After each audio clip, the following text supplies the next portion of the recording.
भारत में करोड़ों आम लोग ऐसे हैं जिनकी पूरी जिंदगी लाइनों में लगे हुए ही बीत जाती है। उनके नसीब में सिर्फ ये बड़ी बड़ी लाइन है और उन्होंने इसे सहर्ष स्वीकार कर लिया है।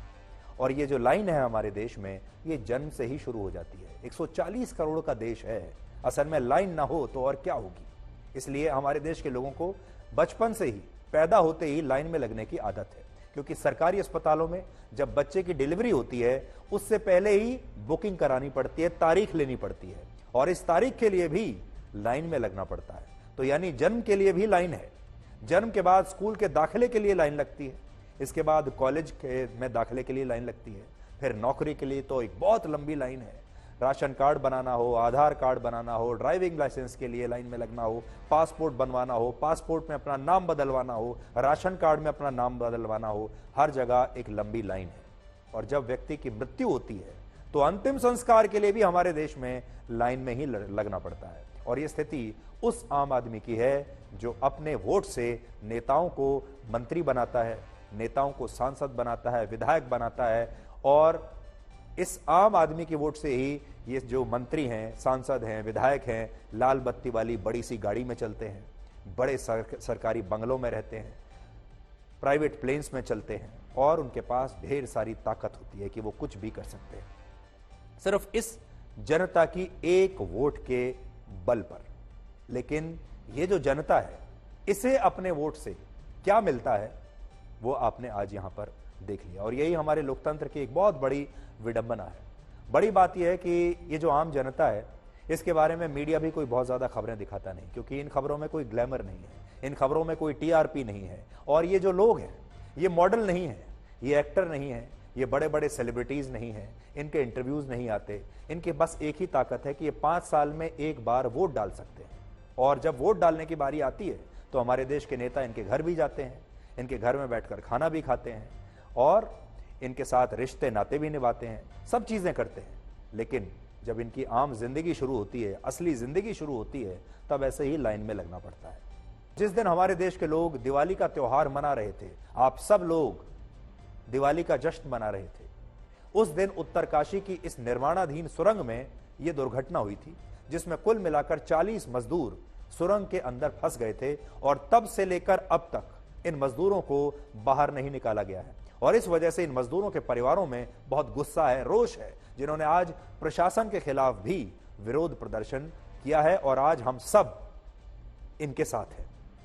ये सभी मजदूर इस सुरंग के प्रवेश द्वार से लगभग 200 मीटर अंदर फंसे हुए हैं और रेस्क्यू टीम और मजदूरों के बीच मलबे की 60 मीटर चौड़ी एक दीवार है, जिसमें 20 मीटर का मलबा अब तक हटाया जा चुका है, लेकिन 40 मीटर बचता है। बड़ी बात यह है कि रेस्क्यू टीम अब इस मलबे में मशीन की मदद से एक 900 mm का पाइप मजदूरों तक पहुंचाना चाहती है, ताकि इस पाइप के जरिए उन्हें बाहर निकाला जा सके। और इसके लिए आज ही एक ड्रिलिंग मशीन भारतीय वायुसेना के एक विमान से उत्तरकाशी में एयरलिफ्ट करके लाई गई है, जिससे अब सुरंग के मलबे में खुदाई का काम शुरू होगा।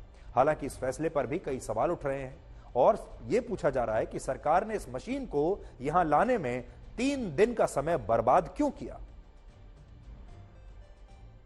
महज कुछ इंच का व्यास और लगभग 50 मीटर पाइप, यही कुल मिलाकर के लाइफलाइन है उत्तरकाशी की सुरंग में फंसे 40 लोगों के बीच और रेस्क्यू टीम के बीच। वो बचाव टीम जो कोशिश कर रही है कि 40 फंसे हुए लोगों तक हर संभव मदद पहुंच सके, और मदद के नाम पर इस अंधेरी गुफा में लगभग 50 मीटर लंबा मलबा जमा हुआ है और उस मलबे के पार पहुंचने के लिए इकलौता जरिया है ये लोहे की बड़ी बड़ी पाइप। इन्हीं पाइपों के जरिए दरअसल उन तक खाना पहुंचाया जा रहा है, पानी पहुंचाया जा रहा है, ऑक्सीजन भी पहुंचाने की कोशिश की जा रही है।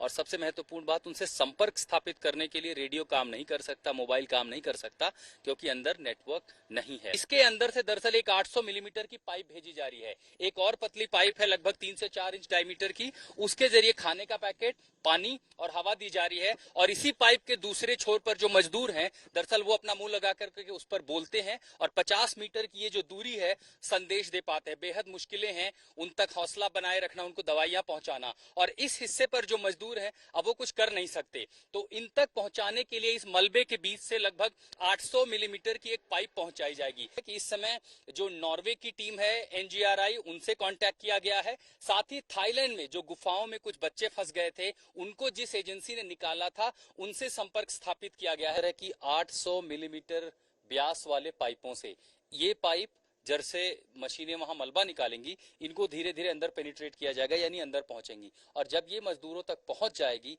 तब इसके भीतर यानी ये 800 मिलीमीटर की जो पाइप होंगी ये इकलौता जरिया होंगी उन तमाम लोगों को अंदर बाहर निकालने के लिए, क्योंकि पूरा मलबा हटा करके उन्हें बाहर सामान्य स्थिति में लाना वो बहुत मुश्किल होगा। लेकिन जब ये पाइप पहुंच जाएंगी, इनका ये थिकनेस जो है, मोटाई काफी ज्यादा है, मजबूत भी होंगी, मलबे को हटाने में आसानी होगी जब मशीन ऑगर मशीन इस्तेमाल की जाएगी, और फिर इसी के भीतर से उन मजदूरों को एक एक करके, क्योंकि जिनको चलना है मलबे की जो लंबाई है वो सिर्फ 50 मीटर है। कहने के लिए एक बार को जरूर लगता है कि ये बेहद संकरा है, क्लास्ट्रोफोबिक हो सकता है, लेकिन इसके भीतर लगभग 50 मीटर उनको चलना होगा, जो कि थोड़ी हिम्मत करने से जरूर होगा। एक्सपर्ट टीम उन तक जाएगी और फिर वो अपने साथ एक एक करके उन लोगों को इससे बाहर निकालेंगे। पिछले 3 दिन से लगातार हम लोग कोशिश कर रहे हैं किस तरह से, किस तरीके से उनको बाहर निकाला जाए। एक के बाद एक कोशिश की जा रही है, लेकिन जो आपको मैंने पहले भी ब्रीफ किया था कि जो नेचर ऑफ यहाँ का रॉक है बड़ा फ्रेजाइल है, हम जितनी कोशिश करते हैं उतना बाहर आता है, लेकिन उसके बाद भी हम लोग अटल ढंग से उसके पीछे हम कोशिश कर रहे हैं कि हर तरह की टेक्निक यूज की जाए। सिलक्यारा टनल के सामने मौजूद है, एक एडिशनल मशीन को मंगाया गया है जो कि आरओसी ड्रिलिंग मशीन है। अंदर पहले से वर्टिकल कटर मौजूद है जो कि लगातार डेब्रिस को काट रहा है, और उसकी सहायता के लिए स्पेशल ड्रिलिंग मशीन को मंगाया गया है। पुलिस एस्कॉर्ट से इस मशीन को खास तौर पर लखवाड़ क्षेत्र से मंगाया गया है। पहले से मशीन एक अंदर तैनात है जो कि डेब्रिस को काट रही है, जो वर्टिकल कटर मशीन है, उसके साथ ये ड्रिलिंग मशीन और लगाई जाएगी, तो इससे जो राहत कार्य है उसमें कम समय में अंदर तक पहुंच सकेंगे। जी जी बिल्कुल बिल्कुल, ताकि हम जल्द से जल्द हम रेस्क्यू कर पाए अंदर जो फंसे लोग हैं, उन तक पहुंचने के लिए ये कारगर साबित होगी ये। इसके अलावा हमें यह भी पता चला है कि रेस्क्यू टीम इस ऑपरेशन में थाईलैंड की उस विशेष टीम से भी मदद ले रही है जिसने वर्ष 2018 में थाईलैंड की गुफा में फंसे बच्चों की तब जान बचाई थी। इसके अलावा भारत की यही टीम नॉर्वे की एक और टीम के साथ भी संपर्क में है, और उत्तराखंड की सरकार ने भी इस घटना की जांच कराने के लिए 6 सदस्यों की एक विशेष समिति बनाई है। जो 40 मजदूर इस सुरंग में फंसे हुए हैं उनमें 15 मजदूर झारखंड से हैं, 8 उत्तर प्रदेश से हैं, 5 ओडिशा से, 4 बिहार से, 3 पश्चिम बंगाल से हैं, 2 मजदूर उत्तराखंड से और असम से हैं, और 1 मजदूर हिमाचल प्रदेश से है। आज हम बस यही कहना चाहते हैं आप सबसे कि ये देखिए, दिल्ली से इंडियन एयरफोर्स का एक विमान है जो स्पेशल मशीन लेकर लैंड हुआ है उत्तराखंड में, और अब इस मशीन के जरिए इन मजदूरों को बचाने की कोशिश की जाएगी। आज आपसे भी ये कहेंगे कि इन मजदूरों के लिए आपको प्रार्थना करनी चाहिए। हम सब इन मजदूरों के साथ और इनके परिवारों के साथ हैं, और उम्मीद करते हैं कि ये मजदूर बहुत जल्द सकुशल बाहर निकल आएंगे और अपने अपने परिवारों के साथ मिल सकेंगे। इनके परिवारों को आज पूरे देश की हिम्मत की जरूरत है। इन मजदूरों को आपकी प्रार्थनाओं की, आपकी दुआओं की आवश्यकता है। इसलिए जब आप क्रिकेट मैच देख रहे हों या अपने घर में और त्योहार मना रहे हों, अपने अपने परिवारों के साथ हों, तो इन परिवारों के बारे में और इन मजदूरों के बारे में भी थोड़ा ज़रूर सोचिएगा। हो सके तो उनके लिए प्रार्थना कीजिएगा। और सोचिए, ये भी कितनी बड़ी बात है कि जब आप दिवाली मना रहे थे उस दिन, उस रात को भी ये मजदूर इस सुरंग में काम पर लगे हुए थे। इस समय पूरी दुनिया में लोग कंफ्यूज्ड हैं। वो समझ नहीं पा रहे हैं क्या सही है, क्या गलत है, क्या सच है, क्या झूठ है। और ये स्पष्टता हम आपको अपने इस नए शो में देंगे। सब कुछ ब्लैक एंड व्हाइट में बताएंगे। इस शो में मेरे बालों के अलावा कुछ ग्रे नहीं होगा। हर खबर ब्लैक एंड व्हाइट की तरह बिल्कुल स्पष्ट होगी।